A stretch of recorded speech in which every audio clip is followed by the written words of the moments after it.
para mais um vídeo que nós vamos conversar sobre análise de papéis, desta vez olhando para os resultados da Taesa, que no dia de hoje, dia 9 de maio de 2024, fez a sua teleconferência apresentando seus resultados do primeiro trimestre de 2024, sendo que no dia de ontem, no final do pregão, ela fez essa divulgação e também fez o anúncio de proventos. E nós vamos ver onde é que essas coisas se interrelacionam, os proventos anunciados e os resultados que foram apresentados. Eu vou começar aqui pelas informações trimestrais que obedecem ao IFRS. Eu vou saltar direto na página 14, porque na verdade o que nos interessa aqui é ver aqueles dados que vão constituir a nossa tabela de dados indicadores fundamentalistas. Então vamos aqui para o patrimônio líquido consolidado. Veja que o patrimônio da companhia saltou de 6,6 bilhões no fechamento do quarto trimestre de 2023, portanto no fechamento do ano passado, para um pouco mais de 7 bilhões, 7 bilhões e 56 milhões. Por outro lado, descendo um pouquinho mais aqui, a gente vai dar uma olhada na receita. Pelo menos as receitas, elas cresceram aqui, ó, de 692 milhões, quase 693, para 731 milhões agora no primeiro trimestre. Veja que aqui, nesse caso, o que se está fazendo é comparar o primeiro trimestre de 2023 com o primeiro trimestre de 2024.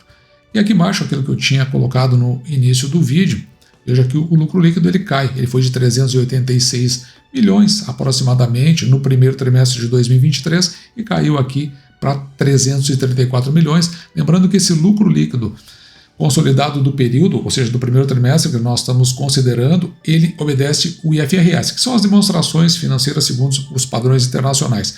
Mas o principal, a companhia, ela vem a trazer para nós segundo o regulatório, e eu já vou explicar por quê. Aqui no caso o IFRS, ele tem o efeito contábil. Como a gente faz projeção, a gente olha lá para frente, é importante ver o que isso pode nos trazer, mesmo com aqueles resultados que ainda vão entrar no caixa da companhia. Por outro lado, quando se fala do regulatório, que é o efeito caixa, ele despreza isso e vê só o que está acontecendo agora.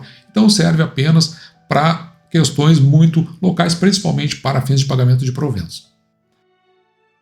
E agora, olhando aqui para os slides, por conta da apresentação que foi feita hoje na teleconferência de resultados, alguns pontos aqui que eu achei relevante e que dá para nós comentarmos. O primeiro deles é que o EBITDA do trimestre, ou seja, do primeiro trimestre de 2024, ele foi impactado por despesas não recorrentes de 10,1 milhões e um evento aqui que afetou a parcela variável de Janaúba, que foi de 13,4 milhões.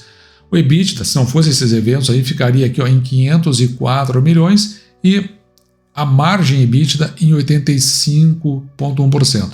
Então já vou mostrar direitinho aí o que é isso e de que forma afetou. Então a gente pode olhar aqui, ó, no lucro líquido regulatório, que o que houve mais impacto está aqui dentro do EBITDA.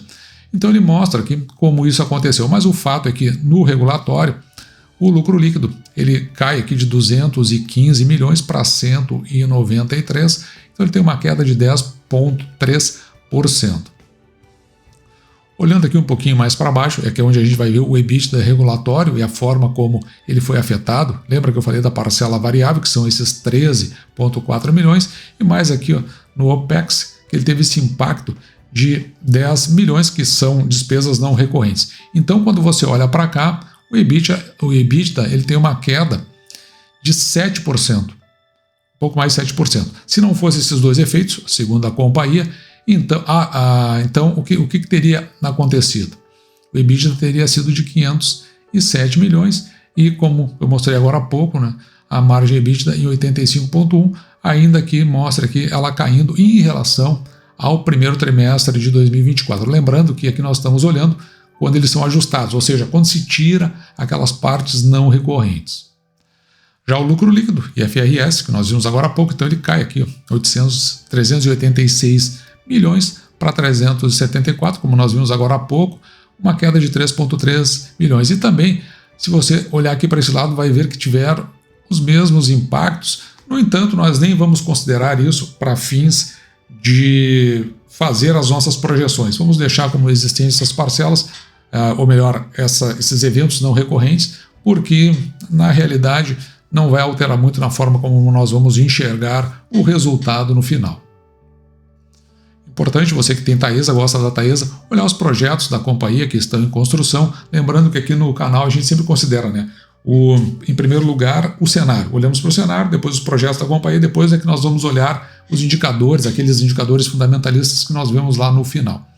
Veja aqui que do ponto de vista do endividamento da companhia, a dívida líquida ela chega a 10,7 bilhões e realmente a companhia está numa alavancagem muito alta, 3,8 vezes, ou seja, quando nós pegamos a dívida líquida e colocamos a dívida líquida sobre o EBITDA, que nos dá esse valor. Ou seja, se a companhia não fizesse mais nada, só pagasse as parcelas da dívida, isso aí poderia ser quitado em isso que está dizendo, né, em quase 4 anos.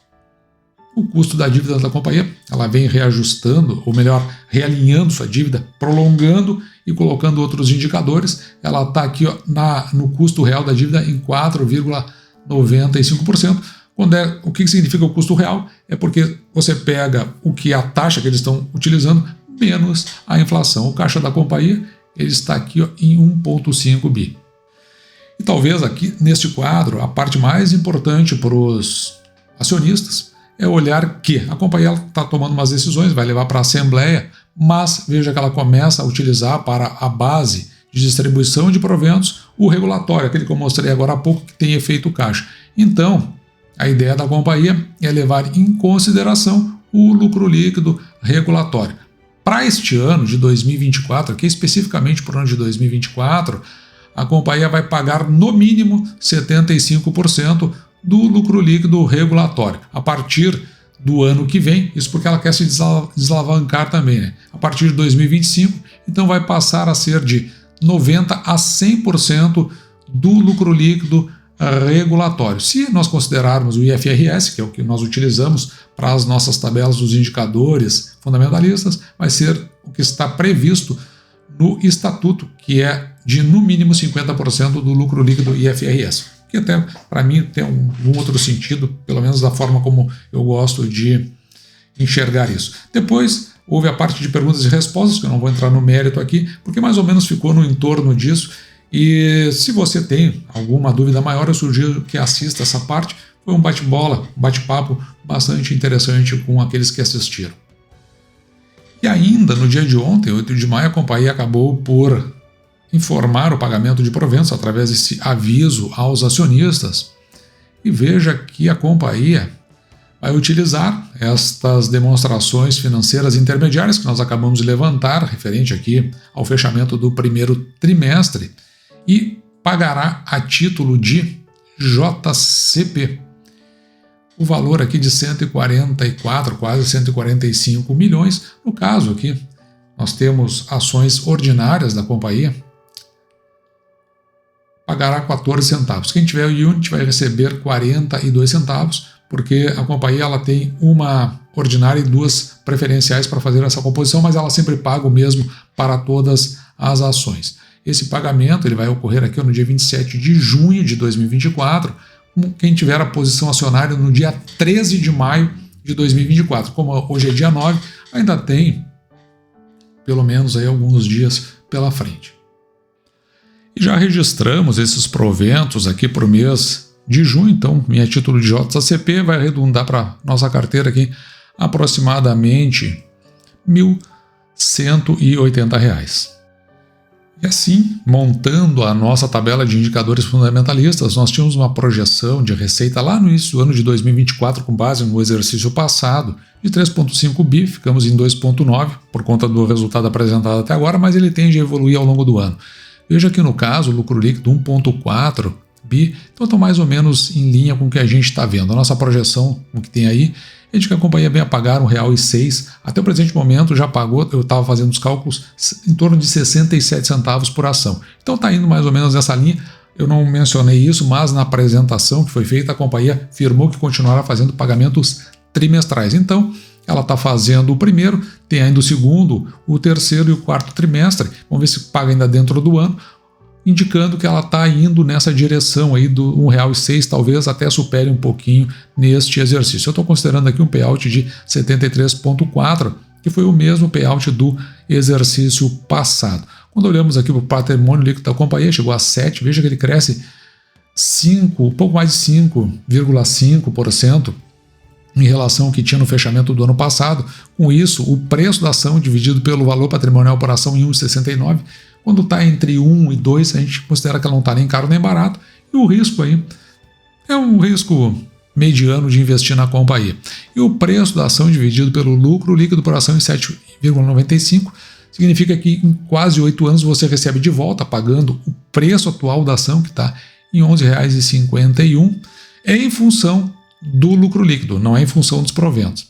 Nós trabalhamos com o preço teto, então quando fazemos a nossa projeção com aqueles R$ 1,06, de R$ 17,71, é o máximo que aceitamos pagar pela ação para que recebemos no mínimo 6% em proventos. A companhia veio pagando nos últimos 5 anos R$ 1,16, o que dá um preço teto de R$ 19,30. Já o dividendo da companhia, se pagar aquele R$ 1,06 para esse preço da ação, 11,51 que está agora, um payout aqui de 9,23%, bem acima dos 6% que nós procuramos no canal. E aqui uma tabela a título comparativo de elétrica com elétrica, agora incluindo a Taesa, tem a AES Brasil, a ENGIE, a ISA, você pode olhar todos esses números que eu avaliei agora há pouco, eles vão estar nesta tabela para que você tire as suas conclusões e veja se a companhia se encaixa ou não na sua estratégia de investimento. Um vídeo bastante rápido, porque o importante hoje aqui não é só isso. BB, Banco do Brasil, também já anunciou proventos. Eu preciso dar uma olhada, preciso ver os resultados, mas no geral o mercado deu uma afundada maravilhosa, porque é onde estão aparecendo oportunidades. Já fizemos compras, depois eu vou trazer em vídeo específico. Isso porque tem um conjunto de informações aí que estão no mercado, mas eu acho que a mais relevante foi que o nosso Banco Central ontem saiu a ata do Copom e fixou a queda do nosso juros em 0,25. O governo não gostou, o mercado queria mais, não aconteceu, ficou aí em 10,5 os juros, a Selic, né, a taxa Selic. O mercado viu isso aí, torceu o nariz e acabou acontecendo essa queda generalizada no mercado. Para nós, uma oportunidade, já fizemos as nossas compras e vamos olhar como é que isso aí tudo se comporta. Dito isso, vou ficando por aqui, espero que você tenha gostado, me despeço de você, desejando que você fique com Deus e deixando, como sempre, meu grande abraço.